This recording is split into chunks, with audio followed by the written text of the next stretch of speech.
क्या आपने कभी सोचा है आज से 100 साल पहले जंगल कैसे दिखते होंगे? जब न सड़कों की आवाज थी, न मशीनों का शोर, सिर्फ हवा की सरसराहट और जानवरों की आजादी। साल 1925।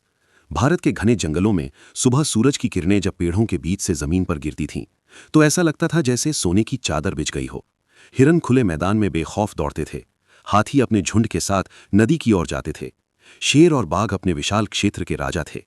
किसी को डर नहीं था, क्योंकि जंगल उनका घर था। पक्षियों की आवाज सुबह का अलार्म होती थी। नदी का पानी इतना साफ कि नीचे तैरती मछलियां दिख जाएं।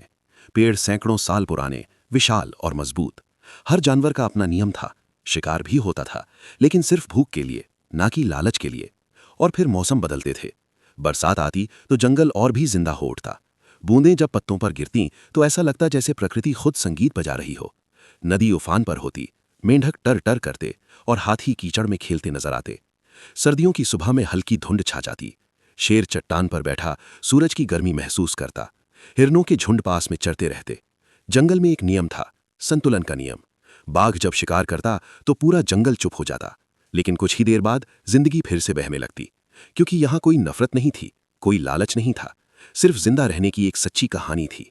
लेकिन धीरे धीरे क्षितिज पर कुछ बदलने लगा।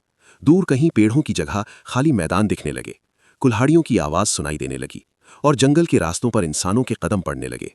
पहले एक पेड़ गिरा, फिर 100, फिर 1000, फिर धीरे धीरे जंगलों में कुल्हाड़ियों की आवाज गूंजने लगी। पेड़ों की जगह खेत बनने लगे, नदियों के पास इंसानों की बस्तियां बसने लगीं।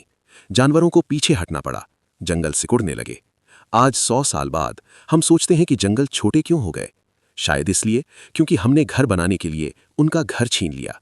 अगर हम सच में भविष्य बचाना चाहते हैं तो हमें फिर से प्रकृति को उसका सम्मान देना होगा। अगर वीडियो पसंद आया तो लाइक, कमेंट और हिमांशु वाइल्ड एक्स चैनल को जल्दी से सब्सक्राइब कर लें। तब तक से मिलते हैं नई वीडियो में। जय हिंद।